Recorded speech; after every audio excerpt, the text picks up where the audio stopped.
तो गाइस मैं हूं अंकित और आप देख रहे हैं रेसलिंग फैंस नेटवर्क। सबसे पहले गाइस हम लोग अपनी बातों को शुरू करेंगे Austin theory and the rock से। तो भाई Austin theory all of a sudden पता नहीं कहां से आ गए एंड कमेंट कर रहे हैं रॉक के ऊपर, कह रहे हैं कि रॉक के करियर को एंड करना चाहते हैं। ये कैसे होगा मुझे नहीं पता, बिकॉज अभी जो है रोमन रेंस आएंगे, इन्वॉल्व होंगे रॉक के साथ, रॉक कोडी के साथ इन्वॉल्व होंगे, ब्लड लाइन वाली स्टोरी कंटिन्यू होने वाली। तो ये कैसे होगा वो नहीं पता, लेकिन ऐसा करना चाहते हैं एंड प्रॉमिस करते हैं कि वो करेंगे।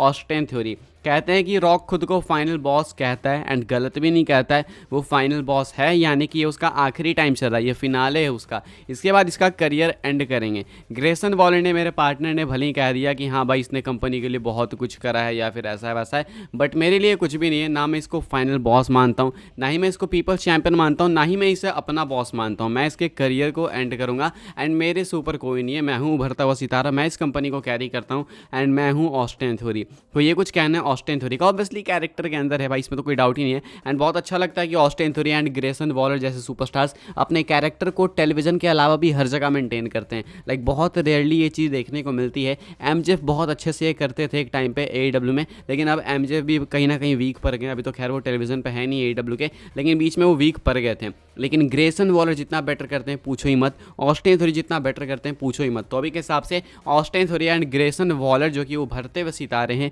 दोनों जो है भाई आगे तो बहुत सक्सेस करने ही वाले हैं कंपनी के अंदर। ऑस्टिन थ्योरी का थोड़ा एक एक्स्ट्रा क्लेम है, कहते हैं कि मैं रॉक के करियर को एंड करूंगा बिकॉज ये फाइनल बॉस है, तो इसके फिनाले को मैं ही एंड करूंगा। ये कुछ कहना है ऑस्टिन थ्योरी का। क्या आपको लगता है कि कंपनी को फ्यूचर में कैरी करेंगे Austin theory, Grayson Waller? Comment करके बताना। मेरे हिसाब से पोटेंशियल जरूर है, लेकिन कंपटीशन भी साथ में बहुत होगा। उस टाइम पे ब्रॉन ब्रेकर होंगे, कार्मेलो हेस होंगे और भी कई सारे उभरते हुए टैलेंट्स होंगे जो कि इनके कंपटीशन में होंगे। लेकिन हाँ, इसका मतलब ये नहीं है कि ये सक्सीड नहीं कर पाएंगे। अभी के हिसाब से भाई ऑस्टिन थ्योरी ने ये कुछ कहा है।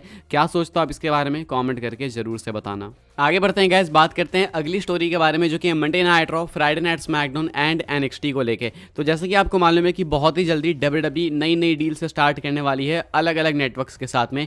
मंडे नाइट रॉ जाने वाला है ओटीटी पे यानी कि नेटफ्लिक्स पे, Friday night SmackDown USA network पे आएगा एंड जो एनएक्सटी वो सीडब्ल्यू नेटवर्क पे जाने वाला है। यानी कि तीनों ब्रांड्स अलग अलग नेटवर्क पे जाएंगे। मंडे नाइट रॉ यूएसए से नेटफ्लिक्स पे, एनएक्सटी यूएसए से सीडब्ल्यू पे and Friday night SmackDown Fox से यूएसए पे। अब ये कब होगा भाई? तो इसके लिए पर्टिकुलर डेट बताई गई है एंड क्या कोई चेंजेस होंगे शेड्यूल में वो मैं आपको बता दूं। तो डेट तो खैर आपको पहले से ही पता होगा, आप देख लो, इसको पढ़ लो। All 3 of WWE shows are officially confirm to remain on the same days once they have move to their respective homes. तो कहा जा रहा है कि मंडे को ही मंडे नाइट रॉ होगी, यानी कि इसमें कोई बदलाव नहीं होगा। बीच में हमने सुना था कि हो सकता है कि मंडे नाइट रॉ के शेड्यूल में चेंजेस हो सकते हैं, शायद Monday night raw Tuesday night raw बन जाए या वेडनेसडे नाइट रॉ बन जाए, लेकिन अभी के हिसाब से वो मंडे पे ही रहेगी। कब से भाई? तो 2025 से, माई बैड 25 जनवरी कहा था मैं, जनवरी 2025 से नेटफ्लिक्स की डील चालू होगी एंड तब से मंडे नाइट रॉ भाई आपको मंडे पे ही देखने को मिलेगी, कोई चेंज नहीं होगा।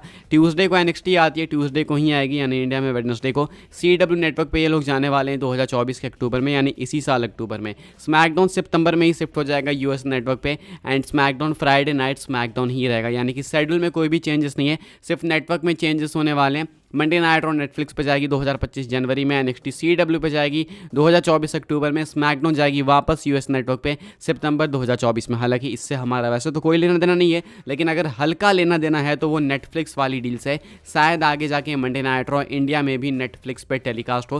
बिकॉज अच्छे से मालूम है कि नेटफ्लिक्स वालों को कि जो डब्ल्यूडब्ल्यूई है वो कितनी ज़्यादा कंज्यूम करी जाती है इंडिया में, एंड उनको ये भी मालूम है कि नेटफ्लिक्स पे भी इंडिया से अच्छी खासी ऑडियंस है। तो दोनों तरफ भाई, दोनों हाथों में लड्डू हैं इनके, तो बिल्कुल करना चाहेंगे इस चीज़ को अगर आगे जाके सोनी के साथ डील एक्सटेंड नहीं होती है। तो अभी के हिसाब से ये कुछ अपडेट है रॉ, स्मैकडाउन, एनएक्सटी को लेके। इंपॉर्टेंट थी ये, तो मुझे लगा आपको भी बता देते हैं। आगे बढ़ते हैं गाइस, बात करते हैं अगली स्टोरी के बारे में जो कि टिफनी स्ट्रैटन को लेके। तो भाई कमेंट करके बताना इस अपडेट को लेके आप लोग अपने थॉट्स जरूर से, बिकॉज ये उसी लायक है। हेडफोन लगा सकते हो तो ज़्यादा बेटर होगा, अच्छा होगा आपके लिए। मैं तो वही प्रेफर करूँगा अगर मैं अपनी वीडियो खुद देख रहा होता तो क्या है भाई टिफनी स्ट्रैटन को लेके अपडेट? ये बेसिकली विंस रूसो की तरफ से निकल के सामने आ रही है। विंस रूसो ने एक काफ़ी बोल्ड क्लेम करा है। ये क्लेम क्या है देख लो आप लोग। डिस्पाइट हर पॉपुलैरिटी, यानी टिफनी स्ट्रैटन की popularity, former WWE writer Vince Russo suggested on the latest episode of Sportskeeda's the wrestling outlaws that fans will continue to cheer for her unless she covers up her body and dress more modestly.